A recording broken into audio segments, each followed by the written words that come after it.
Hello friends, இன்றைக்கி நம்மளோட இந்த வீடியோவில் பர்ஃபெக்டான பரோட்டா எப்படி செய்யலாம் அப்படின்னு பார்க்கலாம். இந்த பரோட்டா ரொம்பவே சூப்பராக வந்திருக்கு.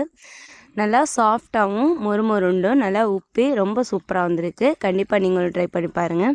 இந்த பரோட்டா நமக்கு செய்கிறது ரொம்ப ஈஸி தான். வாங்க இப்போ எப்படி செய்யலாம் அப்படிங்கிறது நம்மளோட வீடியோக்குள்ளே பார்க்கலாம். ஃபஸ்ட்டு நம்ம மைதா மாவு எடுத்துக்கலாம். மைதா மாவு நான் இன்றைக்கி 1 கிலோ எடுத்துட்டேன். நான் இன்றைக்கி கிளி மைதா யூஸ் பண்ணுறேன். இதில் 2 முட்டை கூலிங் இல்லாமல் உடச்சி ஊற்றிக்கலாம். அது கூடவே தேவையான அளவுக்கு உப்பு சேர்த்துக்கலாம். இது எல்லாத்தையும் சேர்த்து நல்லா மிக்ஸ் பண்ணி விட்டுருவோம்.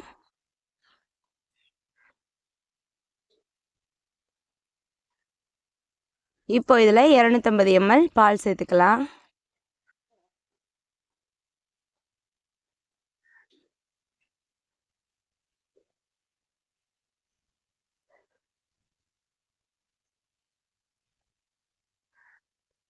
இப்போ இது பால் நல்லா ஆறி இருக்கணும். நம்ம பாலையும் சேர்த்து நல்லா மாவோடு சேர்த்து நல்லா மிக்ஸ் பண்ணி எடுத்துப்போம்.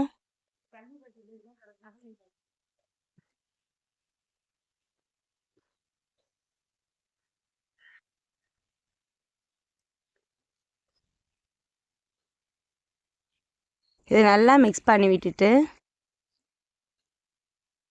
இப்போ இதில் நார்மல் தண்ணி சேர்த்துக்கலாம். தண்ணி கொஞ்சம் கொஞ்சமாக சேர்த்து நல்லா மிக்ஸ் பண்ணி விட்டுப்போம். இது மாதிரி கொஞ்சம் கொஞ்சமாக சேர்த்துக்கிட்டோம் அப்படின்னா நமக்கு எந்த அளவுக்கு வேணும் அப்படிங்கிறது கரெக்டாக தெரியும். அதனால் இது போல் கொஞ்சம் கொஞ்சமாகவே சேர்த்து மிக்ஸ் பண்ணி விட்டுப்போம்.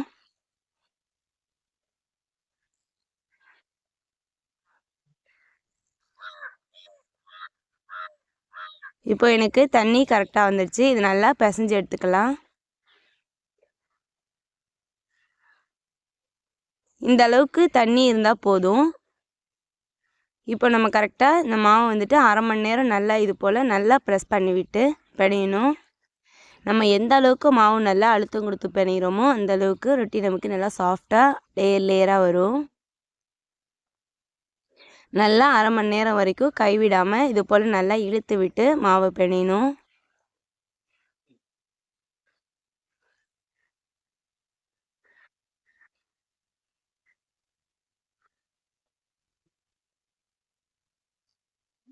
நல்லா இது போல் அடித்து இது போல் நல்லா இழுத்து விட்டு பிணையணும். 1/2 மணி நேரம் நல்லா பிணைஞ்சிட்டேன். இது போல் சாஃப்டாக வந்துருச்சு. எனக்கு பார்க்கும்போதே தெரியுதுல, நல்லா சாஃப்டாக பிசைஞ்சிட்டேன். இப்போ ஒரு ஈரமான காட்டன் கிளாத் எடுத்துகிட்டு மாவை மூடி வச்சிடலாம். ஏன்னா மாவு நமக்கு காய விட்டுறக்கூடாது. துணி போட்டு மூடி வச்சுட்டு ஒரு மேலே இன்னும் காற்று படாமல் இருக்கிறதுக்காக ஒரு பாத்திரத்தை போட்டு மூடி வச்சுருவோம். இது ஒரு 2 மணி நேரம் அப்படியே மாவு புளிச்சு வரட்டும். 2 மணி நேரம் கழித்து ஓப்பன் பண்ணலாம். இப்போ நம்ம துணியை வெளியே எடுத்துருவோம். நமக்கு 2 மணி நேரத்தில் மாவு நல்லா புளிச்சு நல்லா சாஃப்டாக வந்திருக்கும். இப்போ இது நம்ம உருண்டை பிடிக்க ஸ்டார்ட் பண்ணிக்கலாம். உருண்டை பிடிக்கும் போது இது மாதிரி கட்டை விரலால் மாவு உள்ளே ப்ரெஸ் பண்ணி நம்ம உருண்டை பிடிக்கணும். இது போல் நம்ம எடுக்கிறதுனால உருண்டை நமக்கு வெடிப்பு விடாமல் கரெக்டாக வரும். அதுக்காக தான்.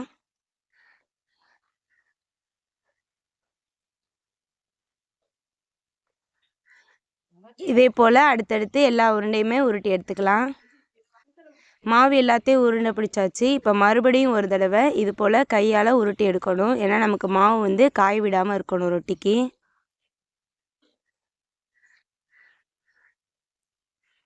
இது போல் மறுபடியும் இன்னொரு தடவை லைட்டாக உருண்டை பிடிச்சிக்கலாம்.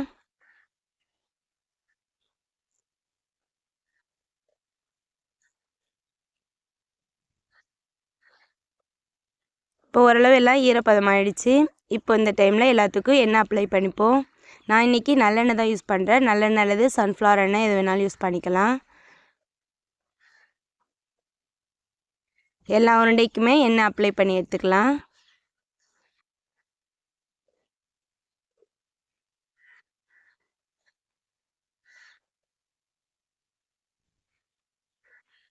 எல்லாத்துக்குமே எண்ணெய் அப்ளை பண்ணிட்டேன். இது அப்படியே வேறு ஒரு பாத்திரத்துக்கு மாற்றிடுவோம். எல்லாம் நம்ம அடுத்து வீசுறதுக்கு இந்த இடத்த ரெடி பண்ணிக்கலாம். இது அப்படியே ஒரு 1/4 மணி நேரம் அப்படியே மூடி வச்சு மறுபடியும் கொஞ்சம் நேரம் விட்டுடலாம். ஏன்னா நமக்கு இன்னும் நல்லா ஈஸியாக வீச வரும். இப்போ 1/4 மணி நேரம் ஆயிடுச்சு. உருண்டை எடுத்துட்டு சப்பாத்தி கட்டை வச்சு வீசி வளர்த்து எடுத்துக்கலாம்.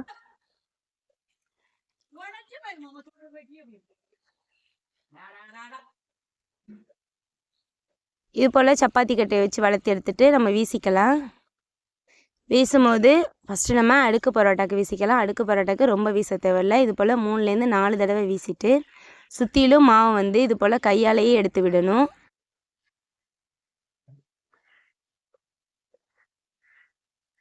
நல்லா சுற்றிலும் ஃபுல்லாகவுமே எடுத்து விட்டுட்டேன். இப்போது மேலே கொஞ்சம் எண்ணெய் போட்டுக்கலாம்.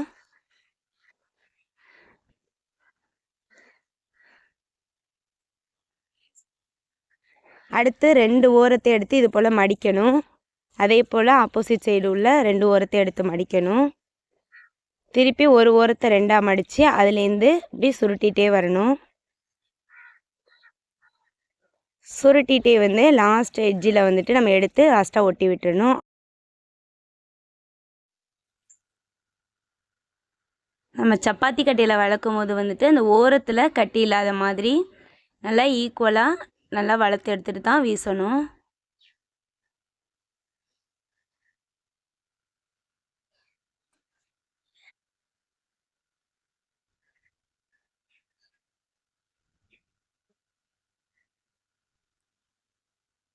நம்ம இது போல் எண்ணெய் ஊற்றினோம் அப்படின்னா உள்ளேயும் நல்லா எண்ணெயில் நல்லா பொரிஞ்சு மாவு நல்லா வெந்து வரும்.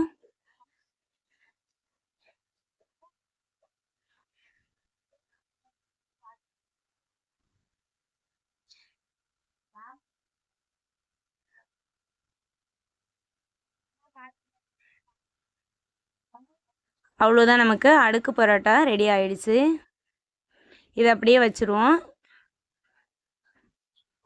அடுத்த உருண்டை எடுத்துகிட்டு இது போல் நல்லா வளர்த்து எடுத்துக்கலாம். வளர்த்துட்டு நல்லா வீசிக்கலாம்.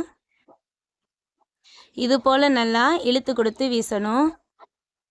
மேலே கொஞ்சம் எண்ணெய் அப்ளை பண்ணிப்போம். இப்போ இதில் ஒரு ஓரத்தை பிடிச்சி எடுத்துட்டு இது போல் சுற்றி விட்டு எடுக்கணும். சுற்றி விட்டு லாஸ்ட்டாக எடுத்து மேலே ஒட்டிடணும். அவ்வளோதான். இந்த பரோட்டா நம்ம மலபார் பரோட்டான்னு சொல்லுவோம். இது நமக்கு ரோட்டு கடையிலலாம் நிறைய இடத்துல கிடைக்கும். அடுத்த உருண்டை எடுத்துகிட்டு இது போல் நல்லா வீசிக்கலாம். இந்த பரோட்டாவுக்கு வந்துட்டு நமக்கு முடிஞ்ச வரைக்கும் பரோட்டா வந்துட்டு கிளியாமல் எடுத்துக்கணும். இப்போ ஒரு கத்தி எடுத்துகிட்டு இது போல் நல்லா கீறி விட்டுக்கலாம். முடிஞ்ச வரைக்கும் சின்ன சின்னதாக இது போல் நீளமாக கீறி விட்டுக்கணும். இது போல் நல்லா ஃபுல்லாக கீறி விட்டுருவோம்.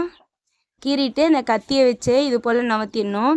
நம்ம தரையில் வந்து எண்ணெய் அப்ளை பண்ணியிருக்கிறதுனால இது போல் நமக்கு ஈஸியாக வந்துடும்.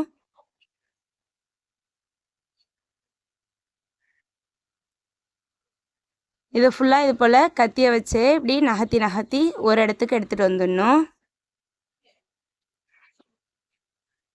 இப்போது ஒரு ஓரத்தை இது போல் சுருட்டிகிட்டு வரணும். அடுத்த ஓரத்தை இப்படி சுருட்டிகிட்டு வரணும்.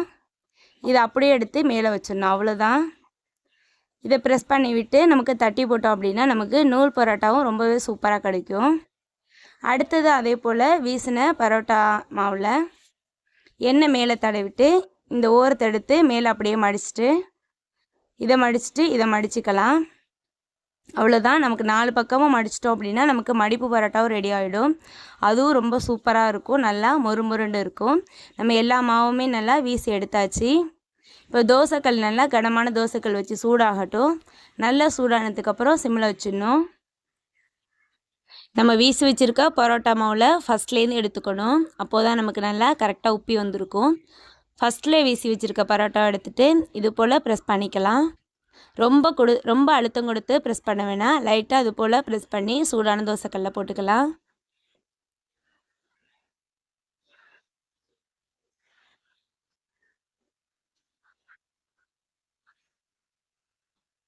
இது ரொம்ப நேரம் கருக விடக்கூடாது. லைட்டாக அப்பப்போ திருப்பி விட்டுட்டே இருக்கணும்.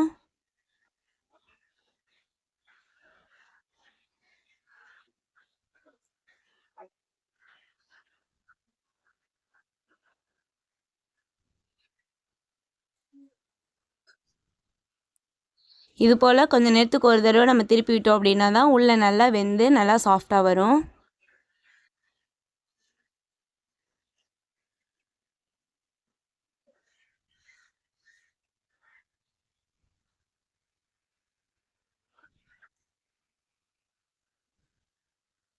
நமக்கு சூடு பத்தலை அப்படின்னா இன்னும் கொஞ்சம் மீடியமில் கூட வச்சுக்கலாம். இப்போ ஓரளவு வெந்து கொஞ்சம் உப்பிட்டு வருது.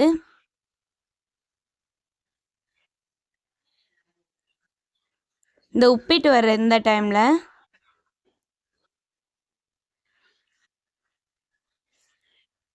எண்ணெய் சேர்த்துக்கலாம். எண்ணெய் சேர்த்தோம் அப்படின்னா இன்னும் நல்லா பொரிஞ்சு இன்னும் கொஞ்சம் நல்லா உப்பி வரும். இந்த பரோட்டா வந்துட்டு கொஞ்சம் வெந்து உப்பிட்டு வர ஸ்டேஜில் தான் நம்ம எண்ணெய் சேர்க்கணும். ஃபஸ்ட்டில் எண்ணெய் சேர்த்தோம் அப்படின்னா மாவு எல்லா எண்ணெயுமே அப்சர்வ் பண்ணிவிடும். அப்போ வந்து நமக்கு பொரிஞ்சு வராது. இது போல் எண்ணெய் ஊற்றிட்டு திருப்பி திருப்பி விடணும் அடிக்கடி. இன்னும் நமக்கு நல்லா உப்பி நல்லா பன் மாதிரி வரும் நமக்கு.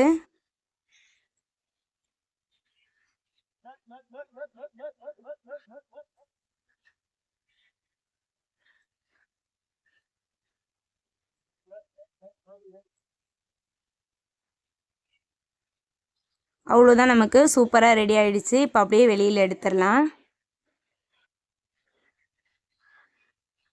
இது சூட்டோடையே வச்சுட்டு இது போல் நல்லா தட்டிடணும். ஆறுறதுக்கு முன்னாடி இது போல் நல்லா தட்டி எடுத்து வச்சிடணும். அவ்வளோதான், நமக்கு சூப்பராக நல்லா சாஃப்டாக வந்திருக்கு உள்ளேலாம். இது போல் நமக்கு லேயர் லேயராக வரணும் அப்படின்னா மாவு நல்லா அழுத்தம் கொடுத்து பிசைஞ்சிருக்கணும். இதே போல் நம்ம எல்லா பரோட்டாவுமே போட்டு எடுத்துக்கலாம். அவ்வளோ சூப்பராக உப்பி வந்திருக்கு. இது காரணம் வந்துட்டு நம்ம நல்லா அழுத்தம் கொடுத்து பிசையணும். 2 மணி நேரத்துக்கு மேலே நல்லா பிசைஞ்ச மாவை ஊற வைக்கணும். அப்போது தான் நமக்கு இது போல் நல்லா சாஃப்டாக உப்பி வரும். அடுத்த டிப்ஸ் வந்து நமக்கு இது போல் பரோட்டா பொரிக்கும் போது எண்ணெய் கொஞ்சம் எக்ஸ்ட்ரா சேர்த்து பொரித்தோம் அப்படின்னா நல்ல ஒரு டேஸ்ட்டு கிடைக்கும். நல்லா மொறு மொறுன்னு வந்திருக்கும். உள்ளேலாம் நல்லா வெந்து வரும். நமக்கு எண்ணெய் அவ்வளோ சேர்க்க வேணாம் அப்படின்னு நினச்சிங்க அப்படின்னா நம்ம ஏற்கனவே போட்ட மாதிரி கொஞ்சமாக, அதாவது அந்த ரொட்டி தோசைக்கல்லில் போட்டு உப்பி வர ஸ்டேஜில் கொஞ்சமாக எண்ணெய் சேர்த்து பொரிச்சு எடுக்கணும். இது மாதிரி நல்லா சூடான எண்ணெயில் போட்டு திருப்பி திருப்பி போட்டு நல்லா பொரிச்சு எடுக்கணும். நமக்கு அடுக்கு பரோட்டா, நூல் பரோட்டா, இது போல் எல்லா பரோட்டாவுமே இதே மெத்தடில் நம்ம செஞ்சோம் அப்படின்னா நல்ல ஒரு டேஸ்ட்டோட எல்லாமே பர்ஃபெக்டாக வரும்.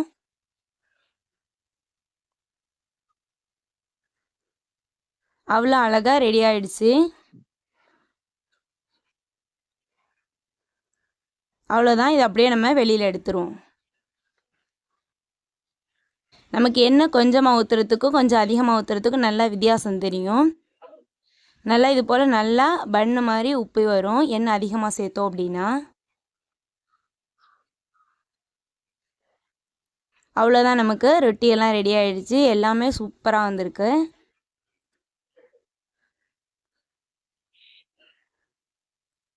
பரோட்டாவை பொறுத்த வரைக்குமே நம்ம போட்ட உடனே இது போல் அடித்து எடுத்துடணும். அப்போ தான் நமக்கு பரோட்டா வந்து அழுத்தமாகாமல் நல்லா சாஃப்டாகவே இருக்கும். நமக்கு சூப்பராக வந்திருக்கு.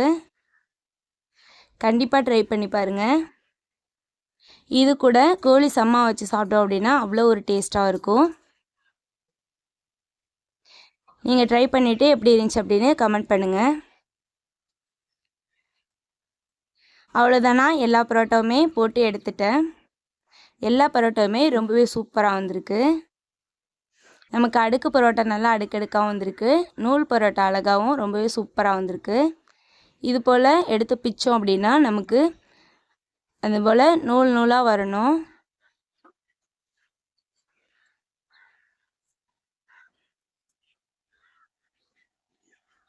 அவ்வளோதான், நமக்கு எல்லாமே ஈஸியாக ரெடி பண்ணி ஆயிடுச்சு.